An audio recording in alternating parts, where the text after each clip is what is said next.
আল্লাহর নবী বলেন আয-যুলমু যুলুমাতুন ইয়াওমাল কিয়ামা, জালেমদের জন্য কিয়ামতের ময়দানটা অন্ধকারাচ্ছন্ন হয়ে আসবে।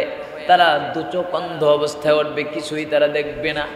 এমন অন্ধকার হয়ে তাদের জন্য আসবে, চতুর্দিক থেকে বিপদ আর বিপদ। আল্লাহ পাক রব্বুল আলামিন এমন বিপদ কিয়ামতের ময়দানে রাখছেন। ও বন্ধুগণ, দুনিয়ার মধ্যে কোনো মানুষ যদি একটু চিন্তা করে আর কোরআনুল কারীম থেকে একটু শিক্ষা নেয়, ওই মানুষটা কোনোদিন জালেম হতে পারে না। ঠিক কিনা তোরা বলেন? আপনি যদি একজনকে বিনা অপরাধে একটা থাপ্পড় দেন, আপনি যতক্ষণ পর্যন্ত ওই ব্যক্তির কাছে হাত জোর করে ধরে মাপ না চেয়ে যাবেন, কিয়ামতের ময়দানে আপনি জালেমদের কাতারে উঠবেন। কিয়ামতের ময়দানে জালেমদের কাতারে আপনি যখন উঠবেন, মাজলুমদের মামলা কিয়ামতের ময়দানে আছে না নাই? আর মাজলুমদের জন্য আল্লাহ পাক রব্বুল আলামিন কিয়ামতের ময়দানে স্পেশাল ব্যবস্থা করবেন, কিন্তু জালেমদের জন্য আল্লাহ পাক রব্বুল আলামিন কিয়ামতের ময়দানে আল্লাহ পাক রব্বুল আলামিন ধ্বংসের ব্যবস্থা করে রেখেছেন। এজন্য মাজলুমকে আল্লাহ পাক রব্বুল আলামিন পছন্দ করেন, শুধু পছন্দই করেন না, তিন ব্যক্তির দোয়া মুস্তাজাবাত দাওয়া আল্লাহ পাক রব্বুল আলামিন ফিরিয়ে দেন না, কবুল করেন। এর মধ্যে একজন হচ্ছে মাজলুম। সুবহানাল্লাহ বলবেন না? আর জালেমদের জন্য আল্লাহ পাক রব্বুল আলামিনের কঠিন হুঁশিয়ারি। আল্লাহ পাক রব্বুল আলামিন কালামে হাকিমের মধ্যে সূরা মুমিনের 18 নম্বর আয়াতের মধ্যে আমার আল্লাহ পাক রব্বুল আলামিন বলতেছেন, আল্লাহ পাক রব্বুল আলামিন এই সূরা মুমিনের 18 নম্বর আয়াতের মধ্যে জালেমদের ভয়াবহ পরিণতির কথা আল্লাহ পাক রব্বুল আলামিন বলেছেন, ওয়া আনযিরহুম ইয়াওমাল আজিফাতি ইদিল কুলুব লাদাল হানাজিরি কাযিমিনা মিনায-যালিমিন মা লিয-যালিমিনা মিন হামিমিন ওয়ালা শাফীঈন ইউতা। আল্লাহু আকবার। আমার আল্লাহ পাক রব্বুল আলামিন বললেন কিয়ামতের ময়দানে, ওয়া আনযিরহুম ইয়াওমাল আজিফাতি ইদিল কুলুবু লাদাল হানাজিরি কাযিমিন, যেদিন মানুষের কলবটা একদম বিভীষিকাময় অবস্থার মধ্যে পড়ে যাবে, কলবটা একদম কাছাকাছি বের হয়ে যাবে ভাও, এমন অবস্থা হয়ে যাবে কিয়ামতের ময়দানে। তখন আল্লাহ পাক রব্বুল আলামিন জালিমদের জন্য কোনো বন্ধু পাওয়া যাবে না। এক নম্বরে মালিদ-যালিমিনা মিন হামিম ওয়ালা শাফি', আর কোনো সুপারিশকারীও তাদের জন্য পাওয়া যাবে না। কার কথা?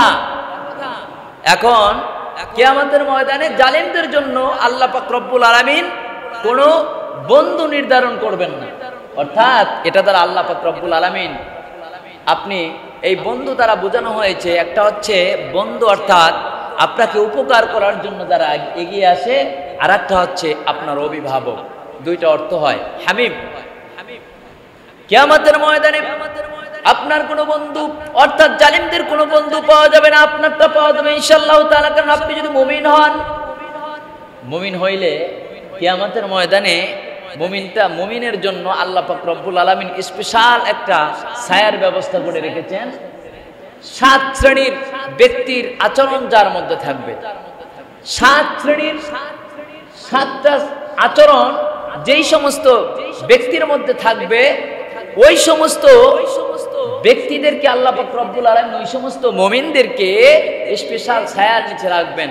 সেটা হচ্ছে আরশে মহল্লার ছায়া। সুবহানাল্লাহ বলবেন না? সেটা কিসের ছায়া? আরশে মহল্লার ছায়া আমরা পেতে চাই। আল্লাহ তাআলা আমাদের সবাইকে আরশে মহল্লার ছায়ার নিচে ছায়া দেখ। কিন্তু জালেমরা সেদিন আরশে মহল্লার নিচে ছায়া তো দূরের কথা, সেদিন কোনো বন্ধুও পাবে না। ও ভাইয়েরা আমার, কিয়ামতের ময়দানটা 50,000 সানা। আল্লাহর নবী বলেন কিয়ামতের ময়দানটা 1 নয় 2 নয়, 50,000 বছরের সমান লম্বা। এই দুনিয়ার 50,000 বছর আর কিয়ামতের মাত্র একটা দিন।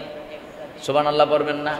এর মাধ্যমে বোঝা যায় রে বন্ধু, আপনার আমার যে হায়াত আল্লাহ তাআলা দিয়েছেন, এই হায়াতটা মাত্র কয়েক মিনিটের হায়াত, মাত্র কয়েক মিনিট, কারো কয়েক সেকেন্ড, কারো কয়েক মিনিট, কেউ কারো 2 মিনিট, কেউ কারো 2.5 মিনিট, কারো কয়েক সেকেন্ড হায়াত, এই হায়াত পেয়ে যদি আল্লাহকে ভুলে গিয়ে কেউ জালেম হয়ে যায়, কিয়ামতের ময়দানে তার অবস্থাটা কি হবে, এই বিষয় নিয়ে ইনশাআল্লাহ তাআলা আজকের আলোচনা। কি বলেন আপনারা? সম্মানিত হাজিরিন, আল্লাহকে ভোলা যাবে আর জালেম হওয়া যাবে? পিছনে যারাই জালেম হয়েছে, ফেরাউন, নমরুদ, হামান, কারুন, একে একে সবাই কিন্তু ধ্বংসলীলায় পরিণত হয়েছে। ঠিক কিনা জোরে বলেন?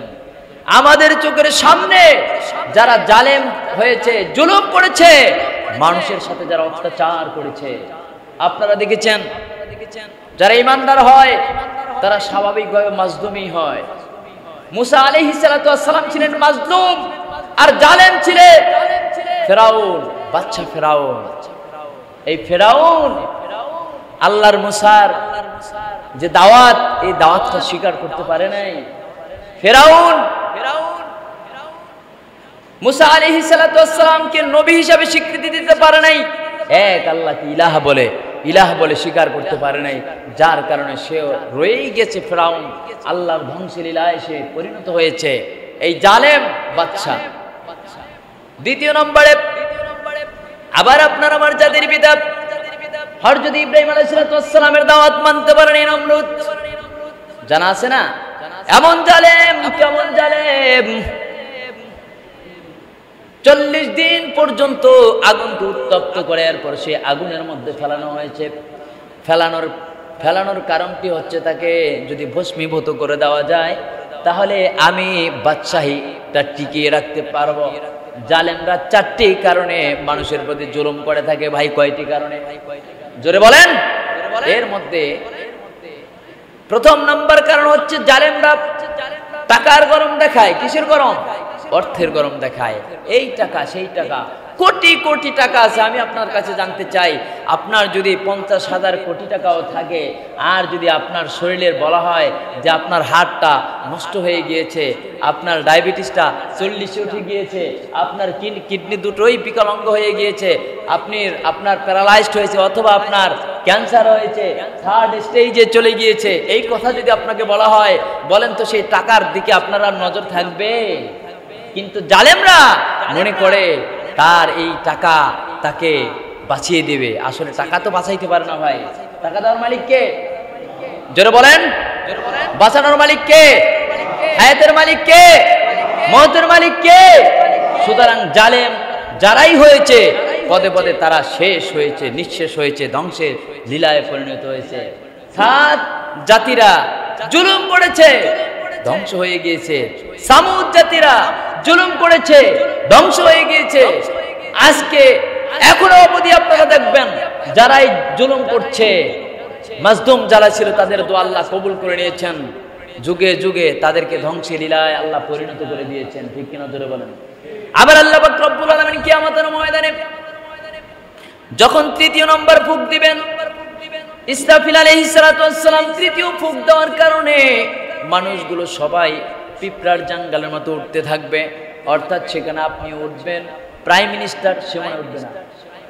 উঠবে অন্তর্বর্তীকালীন সরকারের যে প্রধান উপদেষ্টা, সে কি উঠবে না? সে উঠবে। জাতিসংঘের মহাসচিব সে উঠবে, ফেরাউন উঠবে, নমরুদ উঠবে, হামান উঠবে, কারুন উঠবে, সমস্ত নবী রাসূলগণ উঠবে। তবে ভাই, ওঠার মধ্যে পার্থক্য আছে না নাই? আছে। সম্মানিত হাজিরিন, এই নিয়ে আজকে একটু আলোচনা করব কোরআন এবং হাদিসের আলোকে ইনশাআল্লাহ তাআলা। উঠার মধ্যে পার্থক্য হচ্ছে, আল্লাহর নবী বলেন, আদ-দুল মুযলুমাতু ইয়াউমাল কিয়ামাহ, যারা জুলুম করবে মানুষের প্রতি অন্যায় ভাবে, যারা প্রথমে জুলুম করে মানুষের প্রতি, মানুষে কেমনে জুলুম করে, নির্দোষ মানুষটাকে দোষী বানায়া দেয়। আছে না নাই? আমি যে অন্যায় করি নাই, আমাকে যদি সেই দোষ আমার উপর চাপিয়ে দেওয়া হয়, এটা একটা জুলুম। যেই মানুষটার টাকা নাই, সেই মানুষটাকে নিজের অর্থের কারণে মানুষটাকে দাবিয়ে দেওয়ার নাম একটা জুলুম। কোন মানুষকে অন্যায়ভাবে একটা থাপ্পড় দেওয়ার নাম জুলুম। কোন মানুষকে ঠকানোর নাম আর একটা জুলুম। বলছিলাম, মানুষ অহংকারী আর জালেম হয় 4টা কারণে। প্রথম নাম্বার কারণ হচ্ছে, অহংকারী হয় মানুষ তার টাকার গরমে। 2 নাম্বার, অহংকারী হয় মানুষ তার স্বাস্থ্যের কারণে। আসলে স্বাস্থ্যের মালিক কে? একটু জোরে বলেন। তিন নম্বরে মানুষ অহংকারী হয়ে যায় মানুষের চেয়ারের কারণে। কিসের কারণে? একটু জোরে বলেন, কিসের কারণে? চেয়ারের কারণে। আসলে চেয়ারের মালিক কে? আমি একদিন এই সূরা মুলক, আল্লাহ পাক রাজত্বের মালিক, এ নিয়ে আমি একদিন একটু আলোচনা করেছিলাম কালকিনিতে। সেখানে এই মুলকের আলোচনা করছিলাম। সুতরাং যারাই এই চেয়ারটায় বসছে, যেমন ধরেন আমি এখন এই চেয়ারে বসেছি, সুতরাং এই চেয়ারের অবমাননা যদি আমি করি তাহলে আল্লাহ পাক রব্বুল আলামিন কি আমাকে ছেড়ে দিবেন? জোরে বলেন, এই চেয়ারটা একটা আমানত না? যারাই যুগে যুগে এই চেয়ারটাকে আমানত হিসেবে নিতে পারে নাই, যারা চেয়ারটাকে যারা অকাজে ব্যবহার করেছে, অপমান আর অপদস্থ করেছে, তারাই লাঞ্ছিত আর অপমানিত হয়ে আস্থা ঘুরে নিক্ষিপ্ত হয়েছে। ঠিক কিনা জোরে বলেন? সম্মানিত হাজিরিন, যখন এই সূরা মুলক নিয়ে আলোচনা করেছিলাম, একজন পিছনের এক ব্যক্তি বলেছিল, নাম নাই বললাম, 1000 কোটি টাকা পাচার করেছে, কোনো টাকাই না। আপনার কাছে আমি বলতে চাই, একজন গরিব 5টা টাকার জন্য একজনের কাছে এসে হাত পাতে, আল্লাহর রাস্তা আমাকে 5টা টাকা দেন, পাতে কি পাতে না? পাতে। তার কাছে তাকে যদি 500 না 5000 টাকা আপনি দিয়ে তাকে বলেন তুমি এটা দিয়ে বাদাম কিনে বিক্রি করো, তাহলে কি সেই লোকটা, ভিখারি লোকটার কাছে কত বড় টাকা, কত বড় দাম? তোমার টাকা আছে বিদায় তুমি জালেম হয়ে গেলে 1000 কোটি টাকাকে তুমি টাকাই মনে করলা না।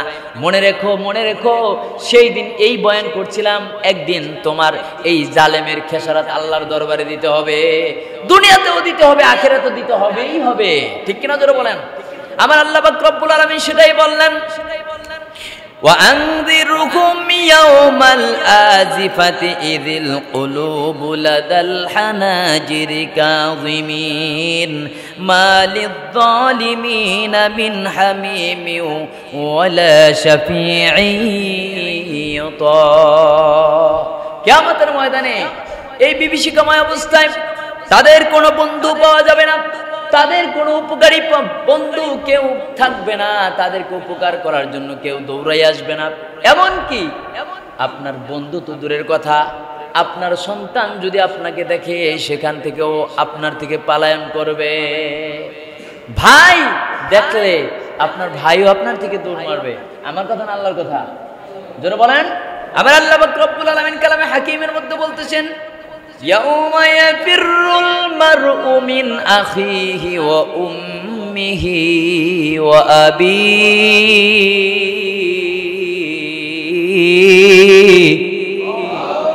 وصاحبته وبنيه। আমার আল্লাহ কয় কিয়ামতের ময়দানে তোমার ভাই তোমার সাথে দেখা সাক্ষাৎ করবে না, তোমাকে দেখা মাত্রই খিচ্চা একটা দৌড় দিবে। বন্ধুরা আমার পিছে কি আছে সেদিক তাকাবে না, পিছনে কামান না, বন্দুক না, গুলি না, সাপ না, বিচ্ছু কি আছে সেদিক তাকাবে না, অমনিতেই দৌড় মারবে। কারণটা হচ্ছে তোমার ভাই তোমাকে যদি দেখে তাহলে তোমার কাছে একটা নেক চেয়ে বসতে পারে।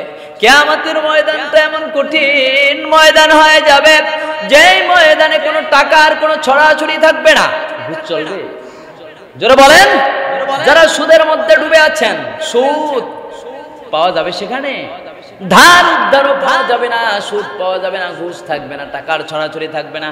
কিয়ামতের ময়দানটা এমন একটা বিভীষিকাময় অবস্থা হয়ে যাবে, ভাই ভাইকে দেখলে খিচ্চা দৌড় মারবে, সন্তানকে থেকে মা পলায়ন করবে, আবার বাবার থেকে তার সন্তান পলায়ন করবে, ভেগে যাবে।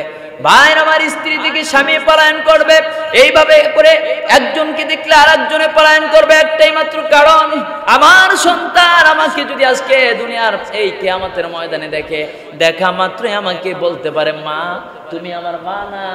হাদিস শরীফের মধ্যে আছে যখন বলবে মা তুমি আমার মা, তখন মা পর্যন্ত বলবে, অস্বীকার করবে না আমার দুনিয়াতে কোনো বিবাহই হয় নাই, কোনো সন্তানই ছিল না। নাউজুবিল্লাহ। এই হবে কিয়ামতের অবস্থা। তো যারা জালিম হবে তাদের হামিম, বন্ধু, পিতা, মাতা, কোনো অভিভাবক কেউ তাদের কাছে আসবে না, কেউ তাদের কাছে দৌড়ে আসবে না এই বিপদে রক্ষা করার জন্য। সুতরাং আমরা সেদিন আর জালিম হতে চাই না, কি বলেন?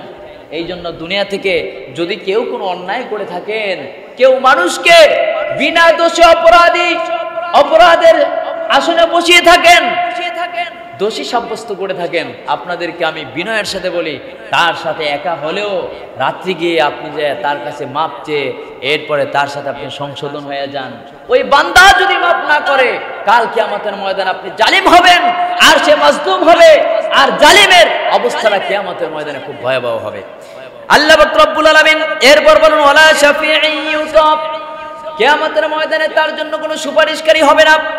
ও ভাই, কিয়ামতের ময়দানে তার জন্য কোনো সুপারিশকারী হবে না, অর্থাৎ তার জন্য আল্লাহর কাছে কেউ শাফাআত করবে না। অর্থাৎ সুপারিশকারী বলতে কি বোঝেন? শাফাআতকারী, যে সার্টিফাই করে দেয় এই লোকটা ভালো।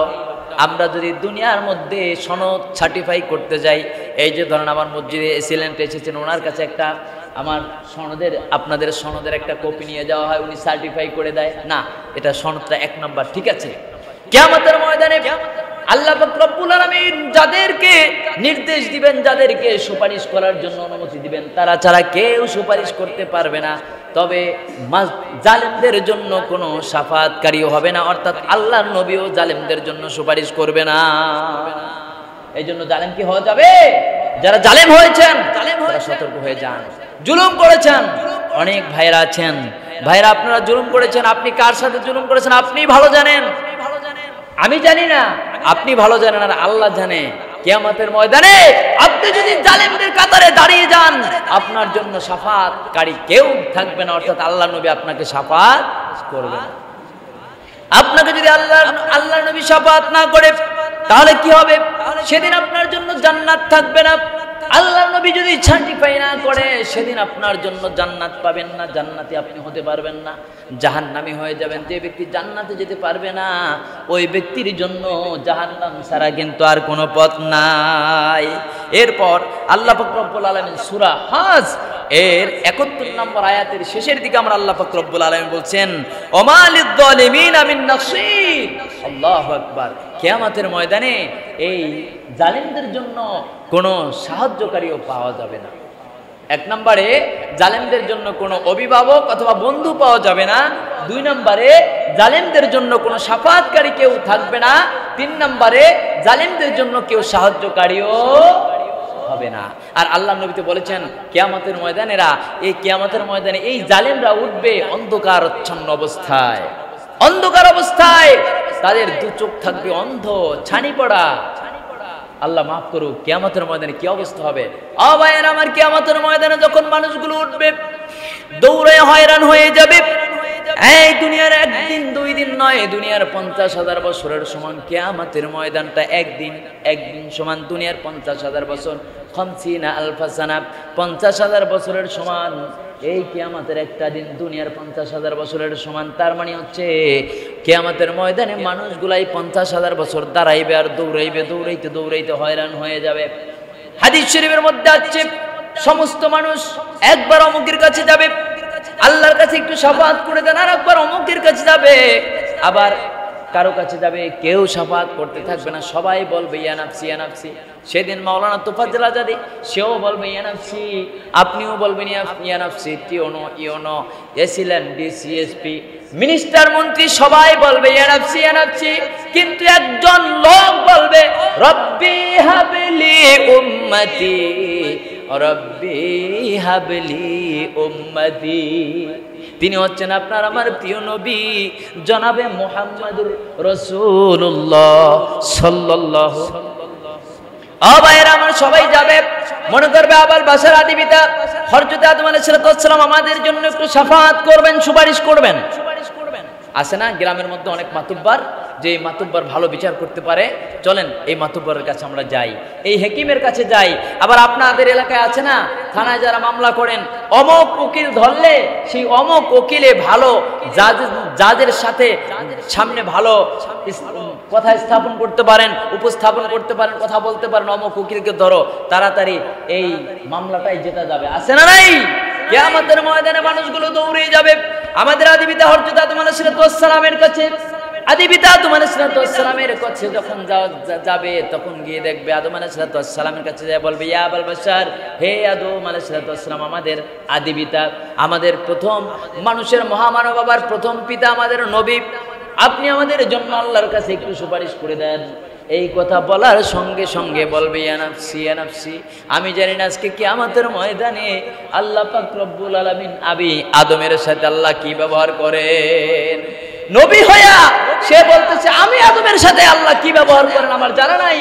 আর আপনি নবীও না, নবীর সন্তানও না, একজন ইমানদারও না, পাঁচ ওয়াক্ত নামাজও ঠিকমতো পড়েন না, আবার জালেমগিরিও করেন, মানুষের অধিকারও ক্ষুণ্ণ করেন, আবার বলেন আমরা জান্নাতে যাব। নাউজুবিল্লাহি মিন যালিক। কেমনে আপনি এটা মনে মনে চিন্তা করেন ভাই? আপনি যদি বাঁচে রওনা দেন আর বলেন এখান থেকে আমি সমুদ্র পাড়ি দিয়ে আমি আমেরিকা যাব, কোনোদিন সম্ভব? সম্ভব। আবার যদি আপনি ট্রেনে রওনা দিয়ে আপনি মনে মনে চিন্তা করেন এখান থেকে জার্মান জাপান যাবেন, কোনোদিনও সম্ভব না। সেই দেশে যদি আপনাকে যেতে হয় অবশ্যই আপনাকে বিমানে উঠতে হবে। কোথায়? জোরে বলেন। বিমানে উঠতে হবে। আর যদি আপনি এই মাদারীপুর অথবা শরীয়তপুরের মধ্যে যান আপনাকে অবশ্যই অটোতে গেলেও সেখানে পৌঁছানো যাবে। ঠিক কিনা? জোরে বলেন। কিয়ামতের ময়দানে ভাইয়েরা আমার, আপনি যদি নামাজ পাঁচ ওয়াক্ত ঠিক মতো না পড়েন, আপনি যদি আল্লাহর হুকুমগুলো ঠিক মতো না মানেন, কিয়ামতের ময়দান কেন আপনি দুনিয়াতেই তো আল্লাহর কাছে আপনি মাপ পাবেন না, দুনিয়াতেই তো আপনি বেঈমান হয়ে মারা যাবেন। আমার কথা নয়, আল্লাহর নবী বলেন মান তারাকা সলাতা মুতাআম্মিদান ফাকাদ কাফারা। যে ব্যক্তি ইচ্ছাকৃতভাবে আমার কদমে 5 বার সিজদা করে আমি ফরজ করে দিয়েছি, করলো না, ইচ্ছাকৃতভাবে ছেড়ে দিল, দোকানে বসে থাকলো, যে কোনো দুনিয়াবি কাজ করলো, ওই সমস্ত মানুষ আর ইমানদার থাকে না, বেঈমান হয়ে যায়। আল্লাহর নবী বলেন। আর আল্লাহ পাক রব্বুল আলামিন বলছেন যারা বেঈমান হয়ে যায় তাদের জন্য আল্লাহ জান্নাতকে হারাম করে দিয়েছেন। যারা মুশরিক হবে তাদের জন্য, কাফের বেঈমান মুশরিকদের জন্য আল্লাহ জান্নাতকে হারাম করে দিয়েছেন। আপনি যদি কোনো নেক নাও থাকে, অন্ততপক্ষে যদি বিন্দু মাত্র যদি ঈমান থাকে, হয়তো ভাই বিন্দু মাত্র ঈমান দিয়ে আল্লাহর কাছে আপনি মাপ পেয়ে যেতে পারেন। কিন্তু ঈমান যদি না থাকে তাহলে তো আল্লাহ আপনাকে জান্নাত কেমনে দিবে? কথা বোঝেন নাই? রেজিস্ট্রেশন যদি কোনো ব্যক্তি না করে, কোনো ছাত্ররা পরীক্ষা দিতে পারবে? হ্যাঁ, ফর্ম ফিল আপ না করলে পরীক্ষা দিতে পারবে? পারবে না। তাই রেজিস্ট্রেশন হচ্ছে আপনার ঈমান। আপনার অ্যাকাউন্ট নাম্বার যদি না থাকে, আপনার টাকা আপনি ব্যাংকে গিয়ে আপনার রাইখা আসলেন, আপনি কার নাম্বারে কোথায় রাখবেন? সেই অ্যাকাউন্টের নাম হচ্ছে ঈমান। ঈমান যদি না থাকে আপনার কোনো কিছুরই দাম নেই, দানের দাম নেই, ভালো কাজের দাম নেই, নামাজের দাম নেই, রোজার দাম নাই। প্রথম ঈমান আছে আপনার, এক আছে। ঈমান আপনি যত ইবাদত করেন, একের সামনে একটা শূন্য দিলে 10 হয়ে যাবে, আর একটা শূন্য যদি দেন 100 হয়ে যাবে, আর একটা শূন্য যদি দেন 1000 হয়ে যাবে, আর একটা শূন্য লাগান 10,000 হয়ে যাবে, আর একটা শূন্য লাগান 1 লক্ষ হয়ে যাবে। ঈমানটা বন্ধুরা ঠিক যদি করে ফেলেন, আল্লাহ পাক রব্বুল আলামিনের কাছে যদি চান, আল্লাহ রে একবার যদি আল্লাহকে আল্লাহ বলে ডাক দিতে পারেন, আমার আল্লাহ খুশি হইয়া আপনার পিছনের সমস্ত গুনাহ মাফ করে দিতে পারে। কিয়ামতের ময়দানে সবাই চলে যাবে আদম আলাইহিস সালামের কাছে। কার কাছে যাবে? আদম আলাইহিস সালামের কাছে যখন যাবে, আদম আলাইহিস সালাম বলবে আমি আল্লাহর কাছে সামনে, আমি আল্লাহর সামনে আমার মাথা আমি আল্লাহর সামনে দাঁড়াতে পারবো না। কারণটি হচ্ছে আল্লাহ আমাকে জান্নাতের মধ্যে যখন সৃষ্টি করে রেখেছিলেন, রাখার পরে বলছিলেন ওয়ালা তাকরাবা হাদিহিস শাজারাতা ফাতাকুনা মিনাজ জালিমিন।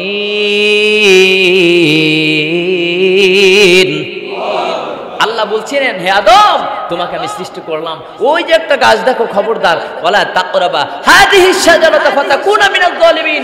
যদি এই গাছের নিকটে যাও তুমি জালেমদের অন্তর্ভুক্ত হয়ে যাবে।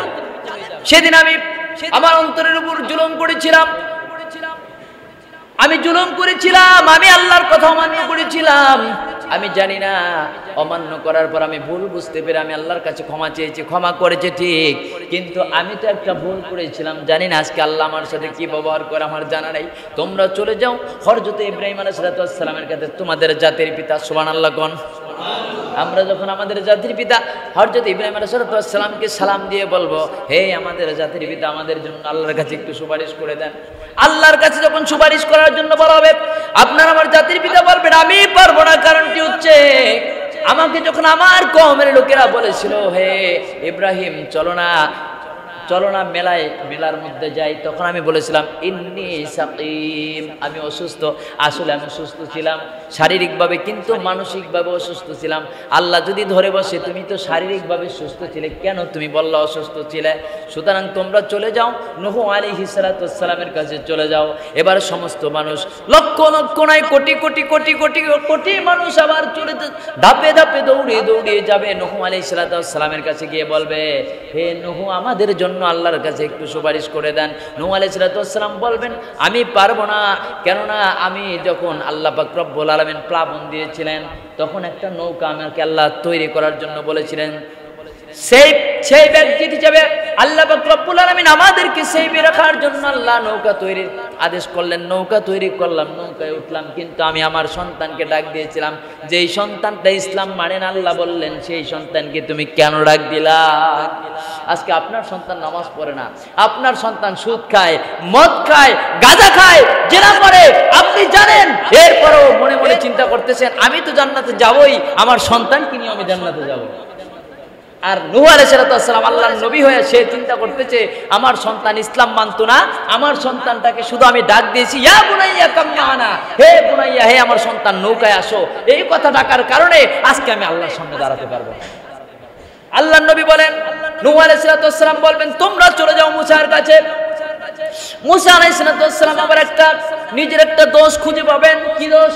ভুল পাবেন যে আমি আমার একটা কওমের লোকের থাপ্পড় দিয়েছিলাম, জানছিলাম না এই লোকটা থাপ্পড় খেয়ে মরে যাবে, কিন্তু সাথে সাথে মরে গিয়েছে, জানি না আজকে আল্লাহ আমার সাথে কি ব্যবহার করে আমার জানা নাই। চলে যাও তোমরা ঈসার কাছে। ঈসার কাছে গেলে কয় আমিও পারবো না, কারণ আমি আমার উম্মতদেরকে বলতে বলি নাই উম্মত তোমরা বলো আমি আল্লাহর বেটা, অথচ আল্লাহ পাক রব্বুল আলামিন লাম ইয়ালিদ ওয়া লাম ইউলাদ, আমার আল্লাহ পাক রব্বুল আলামিন কাউকে জন্ম দেন না, কারো থেকে জন্ম। কথা আমার বোঝেন? আল্লাহ বলতেছেন আল্লাহ কাউকে জন্ম দেন না। ইব্রাহিম ঈসার ধর্মাবলম্বী যারা খ্রিস্টান ধর্মের অনুসারী যারা, তারা বলতেছে আল্লাহর পুত্র ঈসা, নাউযুবিল্লাহ বলেন, তারা বলতেছে আল্লাহর পুত্র, আর আল্লাহ বলতেছেন আমি কাউকে জন্ম দেই না আর কারো থেকে জন্ম নেই না। কথা বোঝা যায় না? কুল হুয়াল্লাহু আহাদুনিল্লাহুস সামাদ লাম ইয়ালিদ ওয়া লাম ইউলাদ ওয়া লাম ইয়াকুল লাহু কুফুয়ান আহাদ। আল্লাহু আকবার। আমার আল্লাহ পাক রব্বুল আলামিন কয় আমি কাউকে জন্ম দেই না, কারো থেকে জন্ম নেই না, তোমরা চলে যাও। আমি জানি না, তবে তোমাদেরকে একটা সাজেশন দিতে পারি, তোমাদেরকে একটা পথ দেখিয়ে দিতে পারি। ও বন্ধুরা আমার, কার পথ? তোমাদেরকে একটা পথ দেখাই, তোমরা চলে যাও আখিরি জামানার পয়গম্বর নবী মুহাম্মদুর রাসূলুল্লাহ সাল্লাল্লাহু আলাইহি ওয়াসাল্লাম। সেই দিন আল্লাহর নবী কিয়ামতের ময়দানে মাকামে মাহমুদের মধ্যে সিজদায় পড়ে থাকবেন, সবাই পড়তে থাকবেন ইয়া নাফসি, হে আল্লাহ আমাকে বাঁচাও, হে আল্লাহ আমাকে বাঁচাও। কিন্তু সেদিন আপনার আমার নবী সেদিন বলবেন আল্লাহ আমাকে বাঁচাও, সেদিন বলবে ইয়া রব্বি হাবলি উম্মতি, ইয়া রব্বি হাবলি উম্মতি, হে আল্লাহ আমার গুনাহগার উম্মতদেরকে আপনি বাঁচাও। সুবহানাল্লাহ বলেন। আমার গুনাহগার উম্মতদেরকে বাঁচাও। কোন গুনাহগার উম্মত? এখানে আছে প্রশ্ন, আছে একটা প্রশ্ন, জালেম উম্মত না। আল্লাহর নবী বলছেন জালেমদেরকে আল্লাহর নবী কোনদিন শাফাআত করবেন না, সেটা কোরআনের মধ্যে আল্লাহ বলেছেন ওয়ালা শাফিঈন ইউতা, জালেমদের জন্য কোনো সুপারিশকারী পাওয়া যাবে না। কিন্তু যারা মাজলুম তাদেরকে আল্লাহর নবী সুপারিশ করবেন, যারা ইমানদার তাদের জন্য আল্লাহর নবী সুপারিশ করবেন, যারা সুন্নাত আদায়ের জন্য কত কষ্ট করলো, জেল জুলুম হাজত খাটলো, যারা নিজের জীবনকে বাজি রেখে এরপর আল্লাহর দিনকে কায়েম করার জন্য দুনিয়াতে চেষ্টা করলো, ওই সমস্ত লোকদেরকে আল্লাহর নবী ডাক দিবেন। আল্লাহর নবী ডাক দিয়ে বলবেন হে উম্মতেরা আমার, চলো আসো, আল্লাহর পক্ষ থেকে অর্ডার হয়েছে, আমি তোমাদের জন্য আল্লাহর কাছে একটু শাফাআত আর সুপারিশ আর ওকালাতি করে জান্নাতের মধ্যে ঢুকায় দেই। মা আয়েশা সিদ্দিকা রাদিয়াল্লাহু তাআলা আনহা বলেন ইয়া রাসূলুল্লাহ, ইয়া হাবিবাল্লাহ, কিয়ামতের ময়দানে লক্ষ লক্ষ কোটি কোটি উম্মতের মধ্যে আপনার উম্মতগুলো আপনি কেমনে বেছে নেবেন? আল্লাহর নবী বলেন আয়েশা রে, অসংখ্য ঘোড়ার মধ্যে যদি একটা ঘোড়া ছেড়ে দেওয়া হয় সাদা কপালওয়ালা একটা মাঠের মধ্যে, ওই সাদা কপালওয়ালা ঘোড়াটাকে কি খুঁজে পাওয়া যাবে?